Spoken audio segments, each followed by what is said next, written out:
Livro do Evangelho de Lucas, capítulo 22, verso 33 e 34.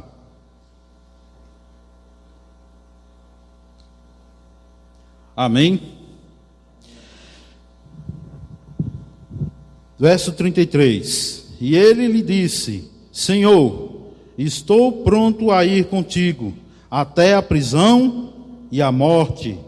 Mas ele disse: Digo-te, Pedro, que não cantará hoje o galo antes que 3 vezes negues que me conheces. Amém? Não feche sua Bíblia. Sabemos muito bem do que se trata esse assunto. Já vimos muitas pregações, já vimos muitos sermões acerca do amado Pedro e desta negação e desta confirmação que a Bíblia nos trouxe daquilo que aconteceu no capítulo 22. O capítulo 22 de Lucas é muito rico e me traz à nossa consciência tudo aquilo que aconteceu e que precedeu a morte e ressurreição e a ascensão de Cristo. Tudo aquilo que aconteceu antes que Cristo fosse julgado. Tudo aquilo que aconteceu entre os seus discípulos e os seus apóstolos. Tudo aquilo que aconteceu entre os homens na sua Santa Ceia. No capítulo 22, do verso 1 ao 6, o destino de Jesus aqui na terra entra no ciclo final. No capítulo 22 vai mostrar tudo isso que vai englobando o ciclo final de Jesus, do seu ministério aqui na terra. Mas tudo indica, tudo mostra que tudo isso era para cumprimento daquilo que Deus propôs para a salvação do homem. O diabo corrompe o coração de um de seus discípulos, do versículo 1 ao 6, do capítulo 22. E o incita a atrair o mestre. Judas vai ao encontro dos líderes religiosos e juntos eles firmam um acordo.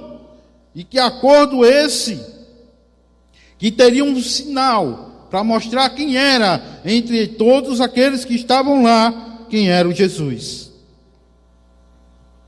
A emboscada deveria ser feita à noite, quando as multidões não estivessem por perto. O plano seria concretizado com um sinal. E que sinal seria esse? Seria um beijo na face de Cristo. Nós vamos ver um pouquinho mais para frente. No capítulo 22 ainda, do versículo 7 ao 20, Jesus Cristo reúne os seus discípulos para um dos momentos mais marcantes da Bíblia, os momentos mais felizes, eu posso dizer, mas também por trás dessa felicidade houve também uma pequena tristeza. Foi aí então que apareceu a instituição chamada ceia. A ceia do Senhor, onde nós celebramos até hoje, em memória de Cristo. O sacramento ministrado pelo próprio Jesus, que deve ser guardado até a volta do Senhor, é repetido como um memorial à sua morte e ressurreição. A Santa Ceia está escrita aí do verso 7 ao 20. Do 21 ao 23, durante a Santa Ceia, Jesus anuncia oficialmente que será traído. E será traído por um de seus discípulos. Isso gera perplexidade, isso gera ali um burburinho, uma inquietação. Até o mesmo Judas, o próprio Judas, ele também fica inquieto, ele fica perplexo.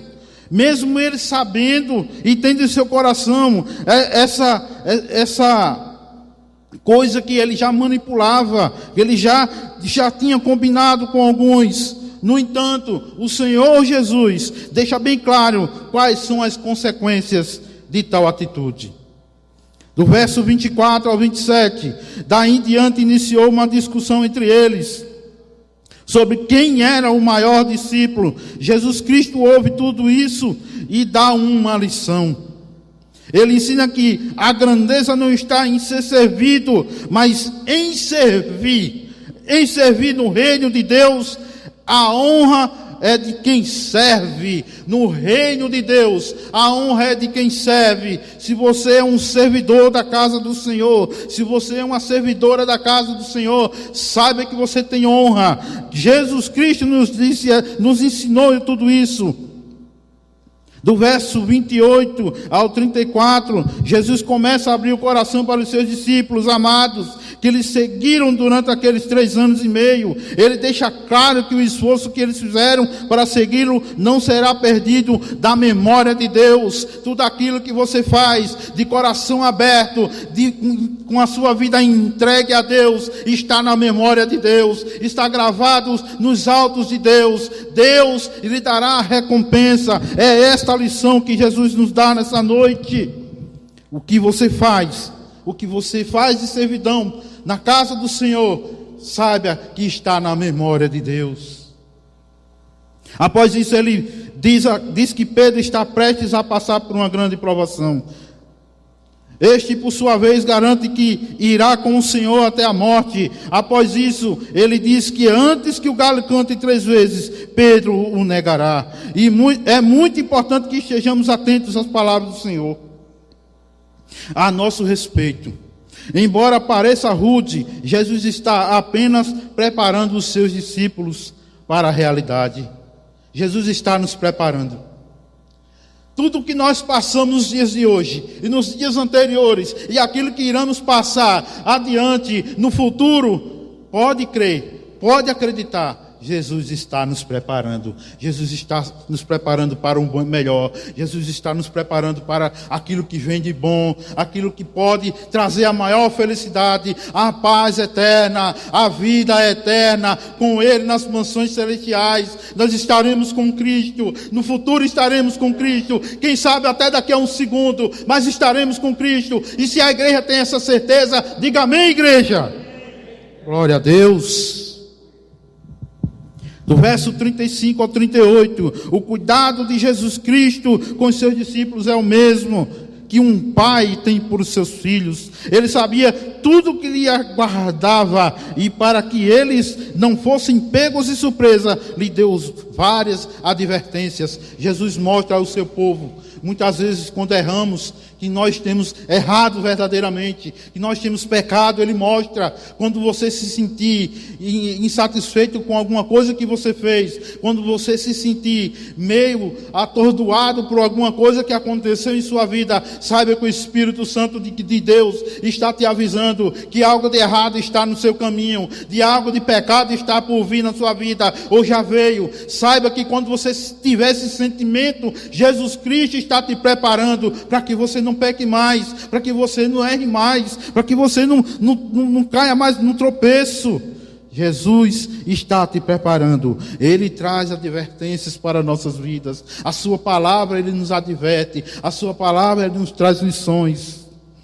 A palavra de Cristo, ela nos traz lições.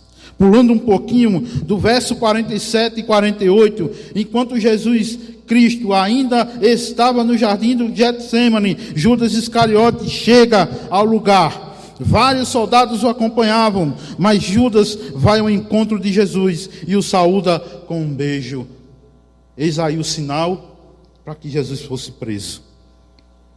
Este era o sinal que diferenciava o mestre dos demais, para não acontecer de prender a pessoa errada. E sabe que isso pode me ensinar, sabe o que isso pode me trazer? Que Jesus era igual a qualquer um. Jesus, naquele contexto, ele podia ser confundido com qualquer homem naquele local. Por isso teve Judas que mostrar quem era, traí-lo com um beijo na face, como um sinal que aquele lá era Jesus. Jesus era diferente, mas era igual a todos. Diferente por Ele ser Deus, diferente por Ele ser o nosso Salvador, diferente por Ele ser aquele que traria a paz ao mundo, diferente por ser aquele que ressuscitaria ao 3º dia, diferente por ser aquele que ascendia e estaria sentado à direita do Pai, diferente porque Ele trouxe salvação a todos. Nem todos o quiseram, mas Ele veio para todos. E isso me ensina muito. Jesus era diferente das outras pessoas nas suas atitudes, comportamento, caráter, e embora seja filho de Deus, ele era facilmente confundido com os homens comuns de sua época. Jesus era facilmente confundido porque ele era muito parecido com nós. As suas atitudes como homem era muito parecida, diferente porque ele era Deus, ele era Senhor. Do verso 49 ao 54, ao perceber o que estava acontecendo, os discípulos pensaram em partir para a briga com os soldados. Pedro não hesitou e arrancou a orelha de um deles com a faca. Acredite-se na intenção, alguns estudiosos, alguns teólogos, alguns historiadores acreditam que nessa ocasião, na verdade, Pedro não queria arrancar a orelha do rapaz. O rapaz se esquivou. Alguns historiadores pensam assim, estudam e acham que poderia ter sido isso. O rapaz se esquivou, por isso foi só a orelha, mas deveria ter sido a cabeça. Pedro queria matar o rapaz naquela hora. Pedro atacou para matá-lo. Jesus Cristo, ao ver aquilo, ordenou que ficassem quietos. Aquilo era parte de sua missão. Jesus não queria que a sua missão fosse interrompida. Jesus mostrou àqueles homens, àqueles seus discípulos, os seus apóstolos, que a sua missão não poderia ser parada. A sua missão teria que continuar. A sua missão teria que ter um fim. E o fim é felicidade. O fim é vida. O fim é paz para aqueles que o têm.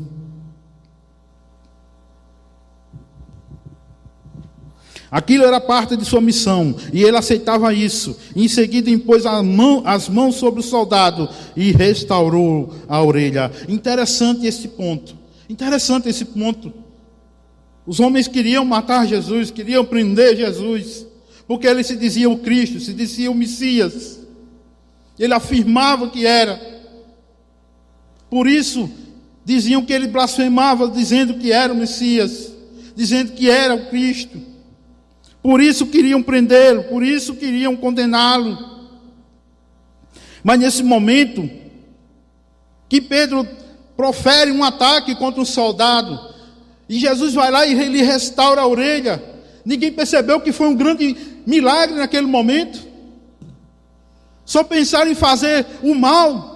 Só pensaram em prender Jesus. Só pensaram em matar Jesus, porque ele dizia ser o Messias. E esse milagre passou desapercebido. Jesus fez o milagre naquele momento. Jesus é um fenômeno de amor, resiliência, humildade e obediência. Ele não perdeu o controle mesmo diante das situações extremamente estressantes. Quando tudo lhe foi contrário e hostil, ele permaneceu fiel a Deus. Fiel ao propósito. Que exemplo, Jesus. Jesus é exemplo. Ele se manteve fiel ao propósito de Deus. Ele se manteve fiel à sua missão. Ele se manteve fiel a Deus. Ele não poderia voltar atrás. Do verso 55 ao 62. Após a prisão de Jesus, enquanto os guardas o levavam, Pedro o seguiu à distância. No caminho, ele foi abordado 3 vezes e por 3 pessoas diferentes, e em todas elas negou que conhecia Jesus. Eis aqui o personagem do qual eu estou trazendo nessa noite. Pedro. Que personagem. Que personagem. Como é dura a vida naquele momento. Como era dura a vida naquele momento. Como era dura a vida de um pregador. Como era dura a vida de um missionário. Como era dura a vida de quem levava a palavra. Jesus foi perseguido. Tentaram matar ele. Jesus teve que mudar de cidade. Jesus teve que desviar de cidade. Jesus teve que se resguardar para não ser morto, para não ser preso. Mas cumpriu a sua missão. Do verso 63 ao 71. Diante de um julgamento ilegal, na calada da noite, o mestre dos mestres foi interrogado. Acusações injustas e falsas foram tidas por verdade. Tudo isso acabou quando, ao ser questionado se era o Cristo, Jesus respondeu sim. Jesus não negou. Por mais que perseguissem ele por esse motivo, ele não negou. És o Cristo? E ele respondeu sim. Daí em diante as autoridades judaicas tinham uma confissão que queriam, condenaram a Jesus por blasfêmias, pois diziam que ele era o Messias. Jesus não negou a sua missão. E nós não podemos negar a nossa missão, o nosso chamado. O exemplo de Cristo nesse momento é um exemplo para que a gente possa levar para o resto de nossas vidas. Não negar a Jesus. Por mais que as coisas estejam difíceis, vai chegar um momento em que vão te perguntar se tu queres a direita ou a esquerda, Jesus ou Satanás, o branco ou o preto. Tu vai ter que escolher. Se tu não escolher o lado que eles querem, morte na certa. Este momento vai chegar. Jesus sabia que esta era a sentença de morte para ele. Mas ele não negou. Ele não negou o seu ministério. Portanto, nessa noite, temos uma lição aqui nessa noite. Não negar o nosso ministério. Não negar o nosso chamado. Não negar principalmente ao nosso Jesus. Muitos estão fazendo como Pedro fez. Jesus sendo preso e levado, e Pedro acompanhando de longe. Pedro vendo de longe, acompanhando de longe, e sendo indagado se ele estava junto, se ele acompanhava, e ele negou por 3 vezes. Pedro, esse é o personagem dessa noite. 4 degraus da queda de Pedro. Mas Pedro foi um homem que completou a sua missão até a morte, que fez a sua missão até a morte. Um episódio muito interessante aconteceu com Pedro. Depois do derramamento do Espírito Santo, no capítulo 2 de Atos, em um grande sermão de Pedro, muitas pessoas se converteram com a certeza daquela palavra que ele pregava, de um Cristo que vivia, de uma palavra viva.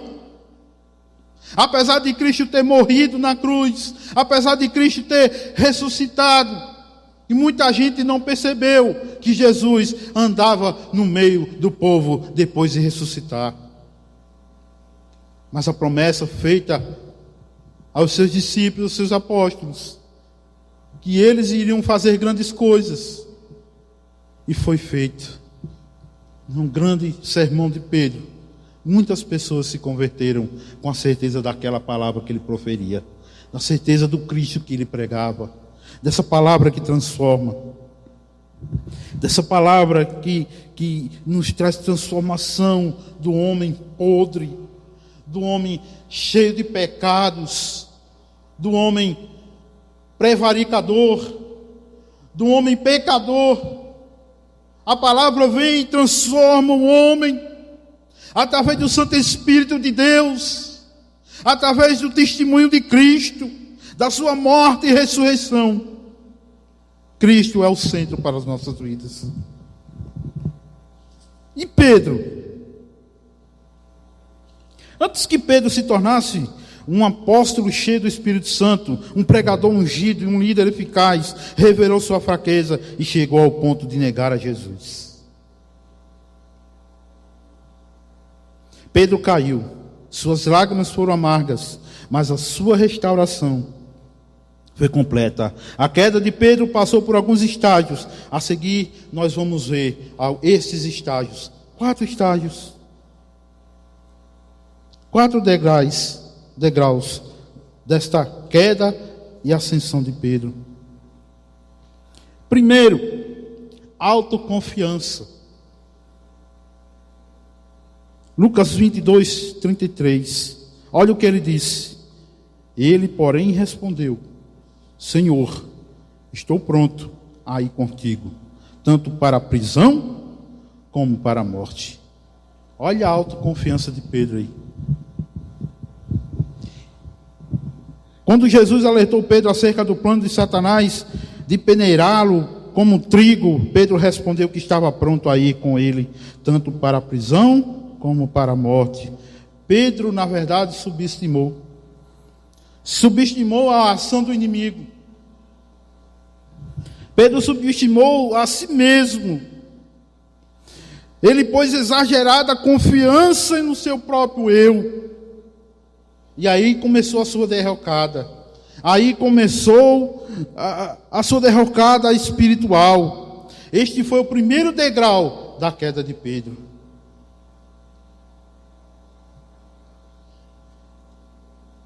Pedro, que mais à frente seria um grande pregador da palavra de Deus. Ele se mostrava muito confiante.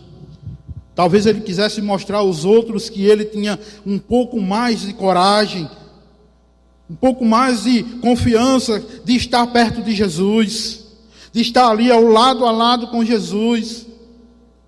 Talvez ele tivesse mais confiança por ele se achar muito corajoso, muito forte, homem rude, que tomava decisões ali na hora. A atitude dele, meter a espada na orelha do rapaz, foi uma. Ele vendo Jesus sendo preso no jardim do Getsemane, ele sendo rude, bruto como ele era naquele momento, ele saca de sua faca e passa a faca no rapaz. Jesus mostrou que não é assim.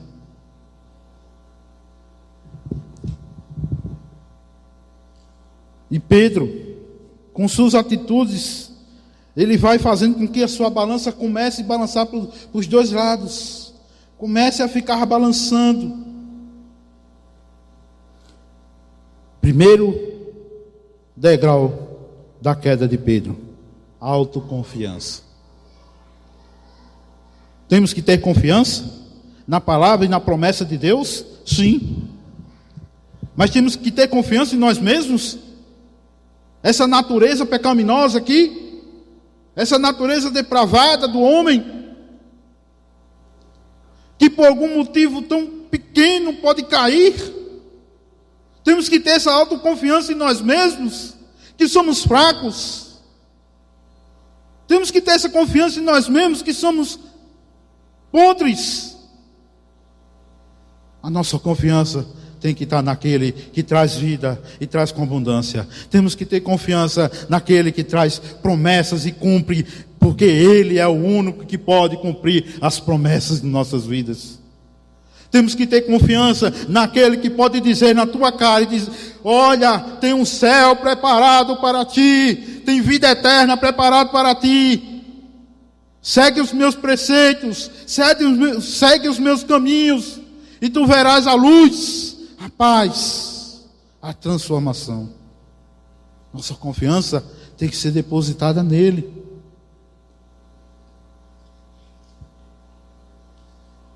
Estamos vivendo o apogeu da psicologia da autoajuda. As livrarias estão cheias de livros de autoajuda, de obras que nos ensinam a confiar em nós mesmos. O cristianismo diz totalmente ao contrário. Somos fracos e limitados. Não podemos andar escorados num bordão de autoconfiança. Precisamos de mais ajuda. Mais ajuda do alto. Daquele que pode trazer essa ajuda. E Pedro estava muito autoconfiante. Esse foi o primeiro ponto de Pedro, da sua queda. Segundo ponto, a indolência. Versos 45 e 46. Levantando-se da oração, foi ter com os discípulos e os achou dormindo, de tristeza, e disse-lhes: por que estás dormindo? Levantai-vos e orai, para que não entreis em tentação.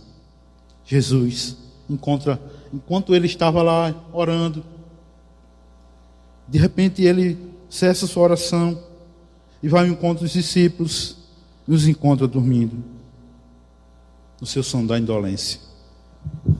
O mesmo Pedro que prometeu fidelidade a Cristo e a disposição de ir com ele para a prisão e a morte, agora está cativo do sono no jardim do Getsemane, no auge da batalha.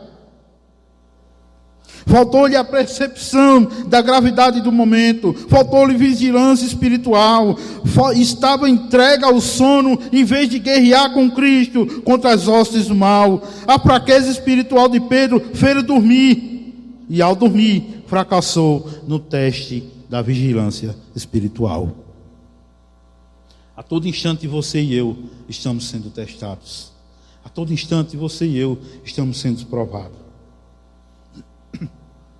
Quem aqui não passou por provação? Quem aqui não passou por algum teste? Quem aqui não passou por nenhum deserto? Está aqui o primeiro. Passei por muitos desertos. Passei por muitos testes. E para a glória de Deus, estou aqui, em pé. Sabe por quê, irmãos? A palavra de Deus me pôs de pé. A confiança em Cristo, que em muitos momentos a gente deixa desfalecer um pouquinho por conta da nossa humanidade ferida. Mas quando a gente olha para a palavra, que começa a ver as promessas de Cristo, que começa a ver o poder de Cristo na vida do homem, que começa a ver o poder da transformação da palavra na vida do homem, a gente olha um pouquinho e diz: eu venci.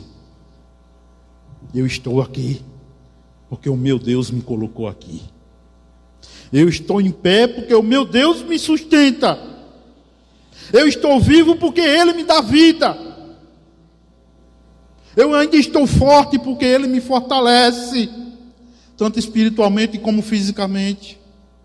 A gente pode adoecer, no outro dia está bom, pode adoecer, ficar pior no outro dia, mas Jesus tem que estar no barco. Muitas vezes o homem só encontra Deus na cama de um leito, na cama de hospital, aliás. Muitas vezes o homem só sabe dizer meu Deus quando está doente na cama de hospital ou preso. Eu assisti um vídeo de um rapaz que estava com um corte de baixo até em cima, marca de tiro quase todo o corpo. Ele levou 8 tiros. Sabe o que aconteceu? Teve um encontro com Cristo, e ele fez um vídeo exatamente para exaltar a Cristo. Ele disse: está vendo aqui? Tiro. Está vendo aqui? Tiro. Está vendo isso aqui? Tiro. Tiveram que me abrir para tirar um monte de bala. Está vendo aqui? Tiro. Sabe por que eu estou vivo? Porque Cristo está no meu lar. Porque Jesus Cristo teve um encontro comigo. E lá no hospital eu entendi que o poder dele salva homens. Por isso eu estou aqui gravando esse vídeo. Eu estou vivo. E glória a Deus, porque ele exaltou a Cristo. Glória a Deus, porque ele encontrou a Cristo. Mas é o que eu estou falando. O homem só lembra de Deus, só lembra de Cristo na cama de um hospital, ou preso no cárcere. Sono da indolência.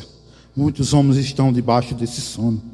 As palavras de Pedro eram de confiança, mas as suas atitudes trôpegas, promessas desprovidas de poder, evaporam na hora da crise. O sono substituiu a autoconfiança. O fracasso se estabeleceu no palco da arrogância. Terceiro degrau: precipitação. Lucas 22, verso 50. Um deles feriu o servo do sumo sacerdote e cortou-lhe a orelha. Quando os soldados romanos, liderados por Judas Iscariotes e pelos principais sacerdotes, prenderam a Jesus, Pedro sacou da sua faca, da sua espada, seja lá qual for a tradução, e cortou a orelha do servo do sumo sacerdote. Sua valentia era carnal, porque dormiu e não orou. Entrou na batalha errada, com as armas erradas e a motivação errada. Pedro deu mais um passo na direção da sua queda. Precipitação. Às vezes tomamos algumas atitudes precipitadas. Eu ouvi uma frase de um pastor nos anos 90. A gente chamava ele de Bencinha. O nome dele era Rubens.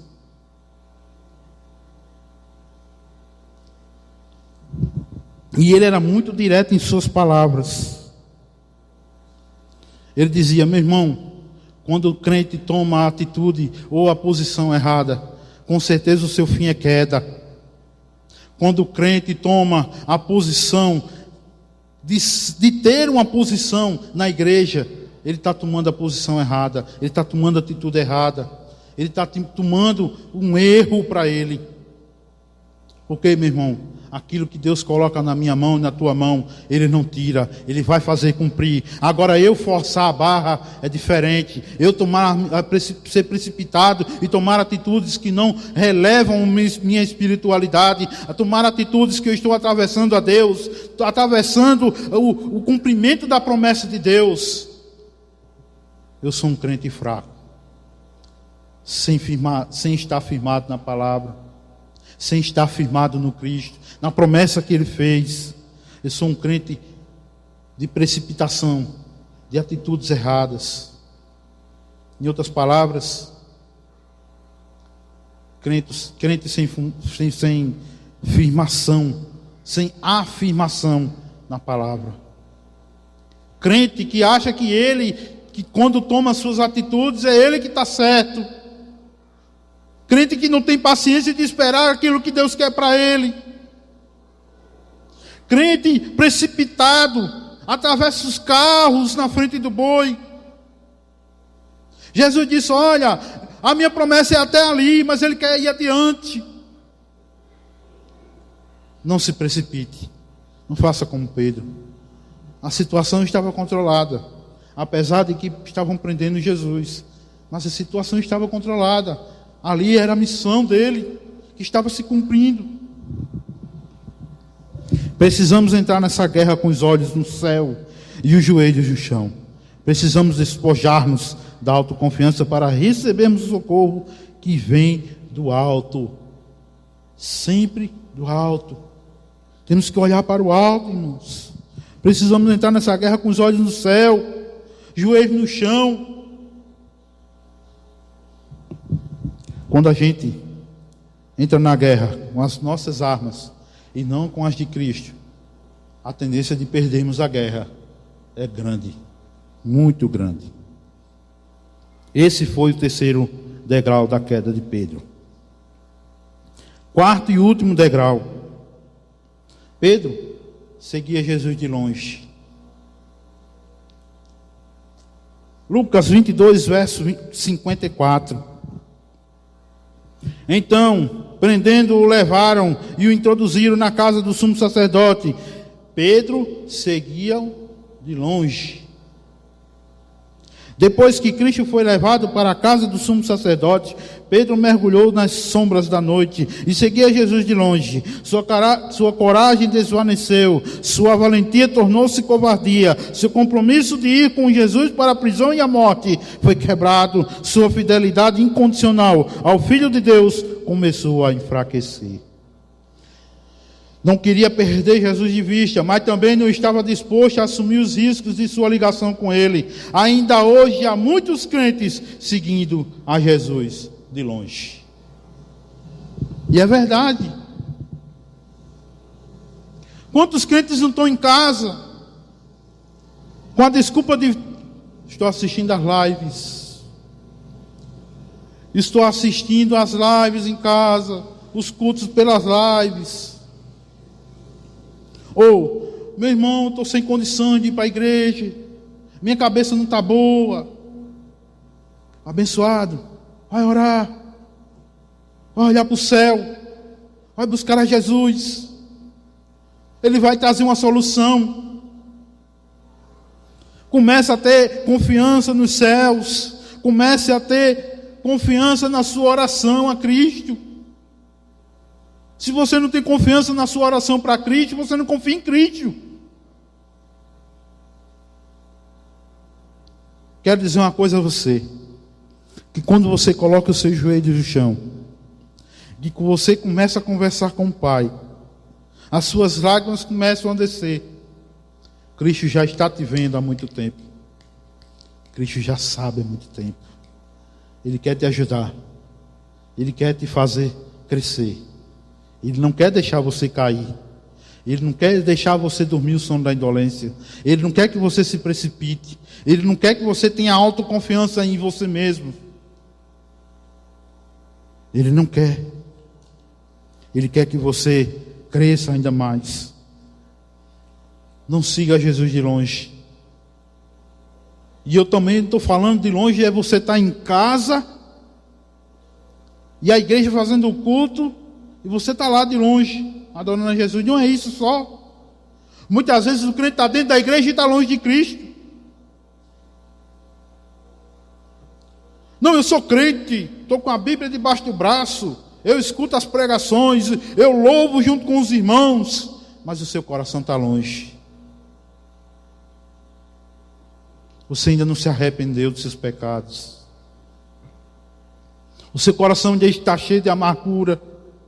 O seu coração ainda está cheio de pedregulhos, de espinhos. O seu coração ainda está amargo por conta do pecado.